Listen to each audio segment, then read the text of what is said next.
আসসালামু আলাইকুম, সবাইকে স্বাগত জানাচ্ছি আমার দেশ মর্নিং নিউজে। সঙ্গে আছি আমি মাহবুবুর রহমান ইমন। শুরুতেই সংবাদ শিরোনাম। ইসরায়েলি বিমান ঘাঁটিতে ইরানের ব্যালিস্টিক ক্ষেপণাস্ত্র হামলা, ইসরায়েলে ক্ষেপণাস্ত্র ছুড়েছে ইয়েমেনও। সৌদির বিমান ঘাঁটিতেও বিস্ফোরণ, হামলা চালানোর দাবি অস্বীকার তেহরানের। ট্রাম্পের অনুরোধ উপেক্ষা করে ইরানে পাল্টা হামলা ইসরায়েলের। ইরানের চুক্তি মেনে নেওয়া ছাড়া কোনো উপায় নেই নেতানিয়াহুর, মন্তব্য ট্রাম্পের। ইরান ইসরায়েল পাল্টাপাল্টি হামলায় ফের বাড়ল তেলের দাম। ফিলিপাইনে শক্তিশালী ভূমিকম্পের পর ইন্দোনেশিয়ায় সুনামি, জাপানেও সতর্কবার্তা। ব্রাজিল দলের দুঃসংবাদ, চোটের কারণে বিশ্বকাপ থেকে ছিটকে গেলেন তারকা ফুটবলার। শুনছিলেন সংবাদ শিরোনাম, এবার বিস্তারিত।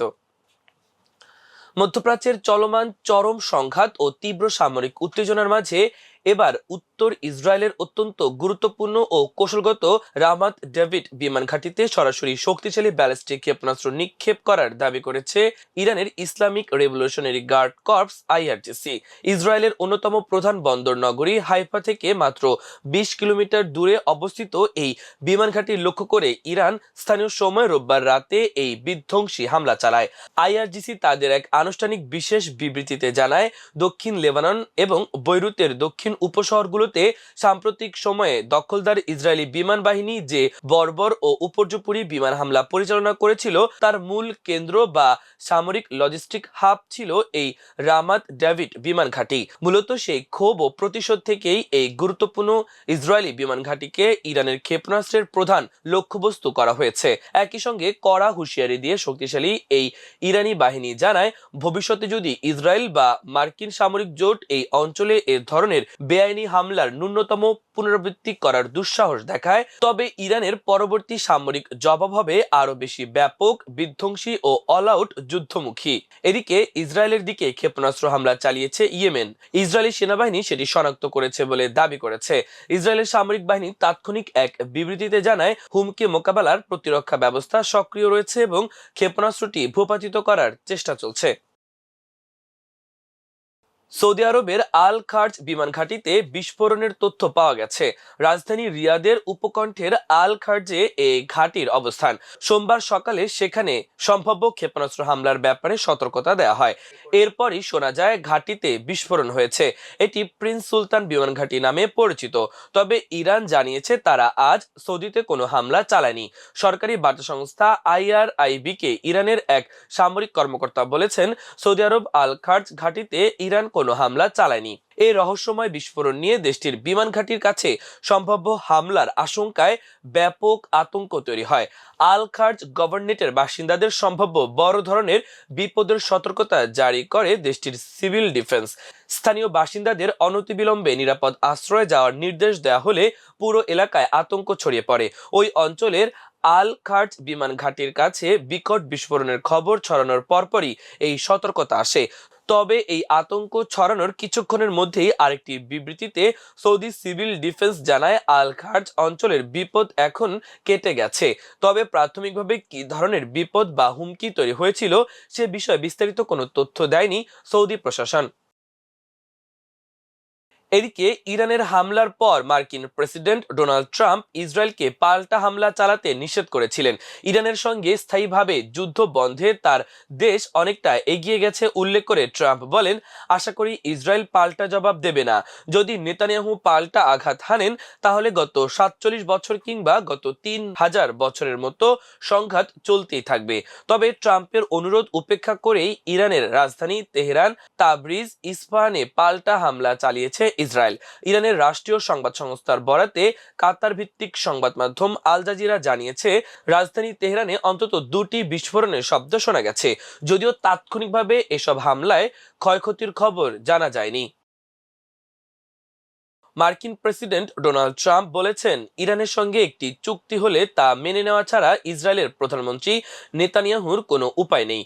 ফাইন্যান্সিয়াল টাইমসকে দেওয়া এক সাক্ষাৎকারে এ কথা বলেন তিনি। ইরান থেকে ইসরায়েলের দিকে ক্ষেপণাস্ত্র নিক্ষেপের পরও এমন মন্তব্য করলেন মার্কিন প্রেসিডেন্ট। সাক্ষাৎকারে ট্রাম্প বলেন, সব সিদ্ধান্ত আমি নেই, নেতানিয়াহু সিদ্ধান্ত নেন না।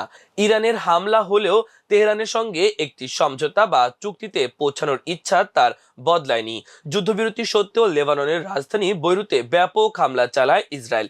এর জবাবে ইসরায়েলের উত্তরাঞ্চলে মিসাইল ছুড়ে তেহরান। ইসরায়েলের দিকে ইরানের ক্ষেপণাস্ত্র নিক্ষেপের পর আজ সোমবার সকালে এশিয়ার বাজারে তেলের দাম বেড়েছে। গত এপ্রিলে যুক্তরাষ্ট্রের মধ্যস্থতায় ইরান ও ইসরায়েলের মধ্যে হওয়া নাজুক যুদ্ধবিরতির পর এই প্রথম ইসরায়েলের দিকে ক্ষেপণাস্ত্র নিক্ষেপ করলো ইরান। ইসরায়েলও পাল্টা হামলা চালাচ্ছে, ফলে মধ্যপ্রাচ্যে নতুন করে উত্তেজনা বেড়েছে। বিশ্ববাজারে ব্রেন্ট ক্রুডের দাম সোমবার সকালে 2.6% বেড়ে প্রতি ব্যারেল $95.50 পৌঁছেছে। একই সময়ে যুক্তরাষ্ট্রে অপরিশোধিত তেলের দাম 2.5% বেড়ে প্রতি ব্যারেল $92.75 দাঁড়িয়েছে। এপ্রিলের যুদ্ধবিরতি চুক্তির পর থেকে জ্বালানি তেলের দাম ব্যাপক ওঠানামা দেখা গেছে। গত এক সপ্তাহ ধরে প্রতি ব্যারেলের দাম প্রায় $95 আশপাশে ঘোরাফেরা করছে। ফিলিপাইনের দক্ষিণাঞ্চলীয় উপকূলে আঘাত হেনেছে 7.8 মাত্রার শক্তিশালী ভূমিকম্প। এই তীব্র কম্পনে দেশটির বেশ কিছু বহুতল ভবন ধসে পড়েছে এবং ব্যাপক ক্ষয়ক্ষতি হয়েছে। ফিলিপাইনে আঘাত হানা এই শক্তিশালী ভূমিকম্পের জেরে প্রতিবেশী দেশ ইন্দোনেশিয়ার উপকূলে সুনামি সৃষ্টি হয়েছে। একই সঙ্গে জাপানের প্রশান্ত মহাসাগরীয় উপকূলে সুনামি সতর্কতা জারি করেছে দেশটির কর্তৃপক্ষ। সোমবার স্থানীয় সময় সকাল 7:37 ফিলিপাইনের মিন্দানাও অঞ্চলের উপকূলীয় এলাকায় এই ভূমিকম্প আঘাত হানে। Philippine institute of volcanology and সিসমোলজির তথ্য অনুযায়ী মূল ভূমিকম্পটির পর এখনো পর্যন্ত অন্তত 16টি আফটারশক রেকর্ড করা হয়েছে। এগুলোর মাত্রা রিক্টার স্কেলে 1.3 থেকে শুরু করে সর্বোচ্চ 6.7 পর্যন্ত ছিল। ভূমিকম্পের উৎপত্তিস্থলের কাছাকাছি থাকা জেনারেল সান্তোস সিটিতে ব্যাপক ধ্বংসযজ্ঞের চিত্র সামনে এসেছে। সরকারি বার্তা সংস্থা ফিলিপাইন ইনফরমেশন এজেন্সির প্রকাশিত ভিডিওতে দেখা গেছে শহরের বড় বড় ভবন ও বিপণী বিতান ধসে পড়েছে। পরিস্থিতি বিবেচনায় ফিলিপাইন রেড ক্রস দেশ জুড়ে সর্বোচ্চ সতর্কতা জারি করে উদ্ধার অভিযান শুরু করেছে। ফিলিপাইনের এই শক্তিশালী ভূমিকম্পের পর ইন্দোনেশিয়ার 3টি উপকূলীয় এলাকায় সুনামির ঢেউ শনাক্ত করা হয়েছে। দেশটির আবহাওয়া, জলবায়ু ও ভূপ্রকৃতিবিদ্যা সংস্থা BMKG জানায় স্থানীয় সময় সকাল 7:20 দিকে ইন্দোনেশিয়ার উত্তর মালুকু প্রদেশের কেডি, উলুসিয়াও এবং মেলেঙ্গুয়ানে এলাকায় সুনামির ঢেউ আঘাত হানে।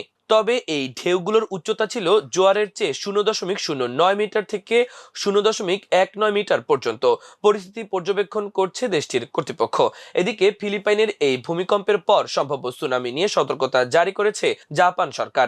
জাপানি কর্তৃপক্ষ জানিয়েছে দেশটির দক্ষিণাঞ্চলীয় ওকিনাওয়া দ্বীপপুঞ্জ এবং প্রশান্ত মহাসাগরীয় উপকূলবর্তী প্রদেশগুলোতে 1 মিটার উচ্চতার সুনামির ঢেউ আঘাত হানতে পারে। এই আশঙ্কায় উপকূলীয় এলাকার বাসিন্দাদের নিরাপদ ও উঁচু স্থানে সরে যাওয়ার পরামর্শ দেওয়া হয়েছে। বিশ্বকাপের শেষ প্রস্তুতি ম্যাচে মিশরকে 2-1 ব্যবধানে হারানোর আনন্দ বেশিক্ষণ স্থায়ী হয়নি ব্রাজিলের। সে ম্যাচেই যে চোটে পড়েন ব্রাজিলের ডিফেন্ডার ওয়েসলি।